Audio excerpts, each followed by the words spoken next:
You are listening to the daily homily for Magdala in the Holy Land. Jesus said to his disciples, "I am the true vine, and my Father is the vine grower.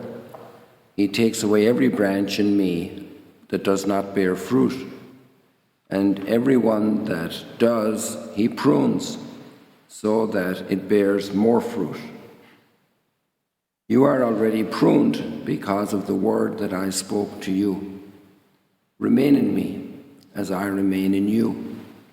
Just as a branch cannot bear fruit on its own unless it remains on the vine, so neither can you unless you remain in me.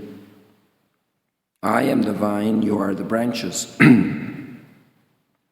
Whoever remains in me and I in him will bear much fruit, because without me you can do nothing. Anyone who does not remain in me will be thrown out like a branch and wither. People will gather them and throw them into a fire, and they will be burned. If you remain in me and my words remain in you, ask for whatever you want, and it will be done for you. By this is my Father glorified, that you bear much fruit and become my disciples." The Gospel of the Lord. Praise to you, Lord Jesus Christ.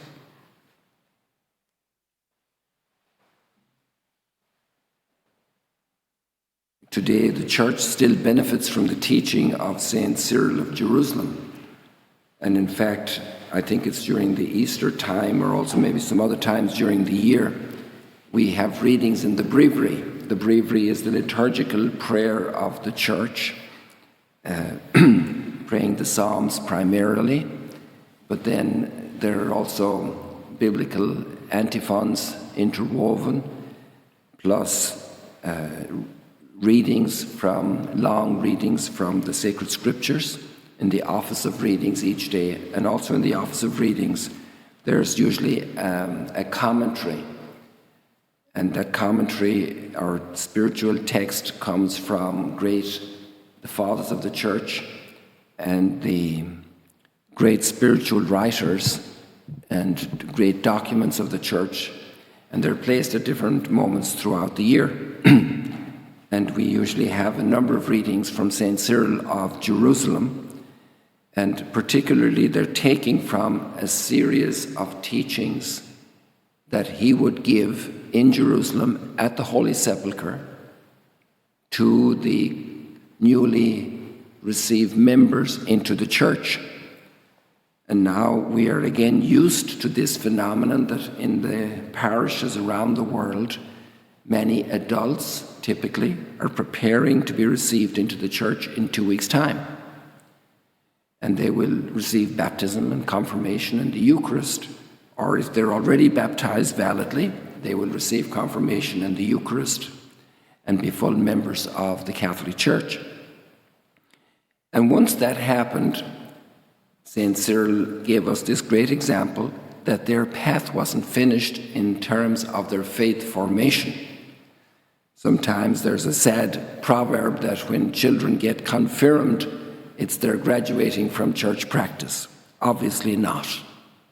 And many times when our people finish grade school, or in some cases in Catholic high schools, then they finish school and they no longer study anymore the content of their faith.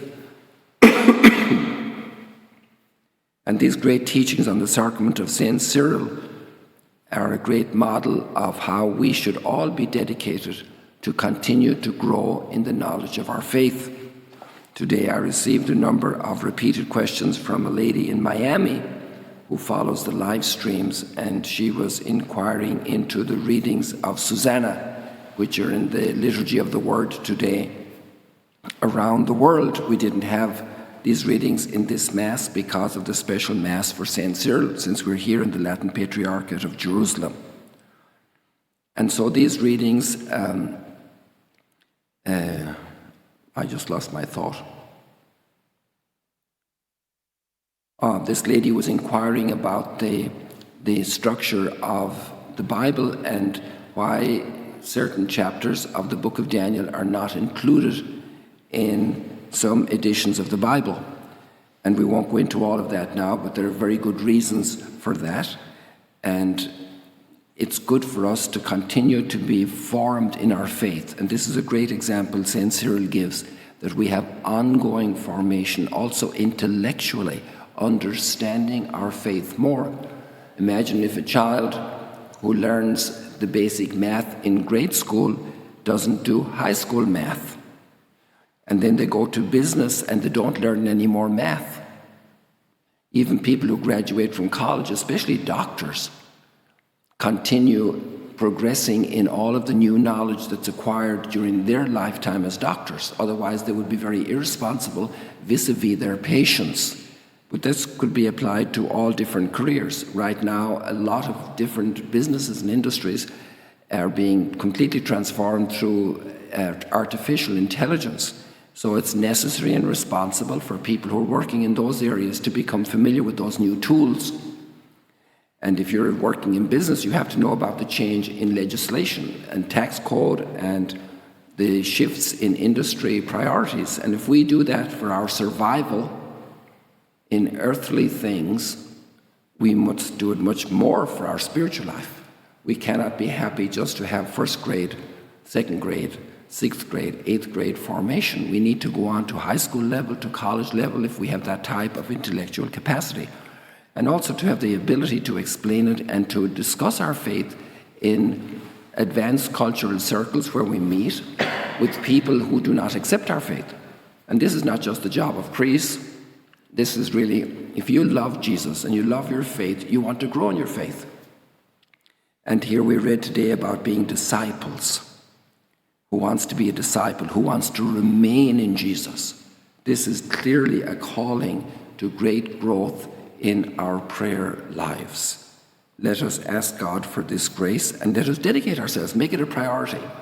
Maybe one of the concrete resolutions could be in Lent this year, and especially through the Easter period, that I'm going to take more ownership of my faith.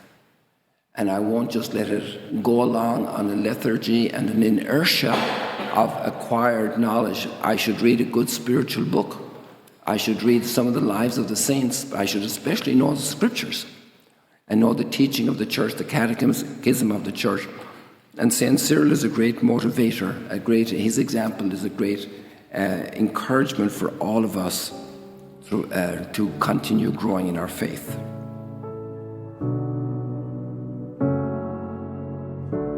Thank you for joining us today. If you want to learn more about Magdala, follow us on YouTube and on Facebook.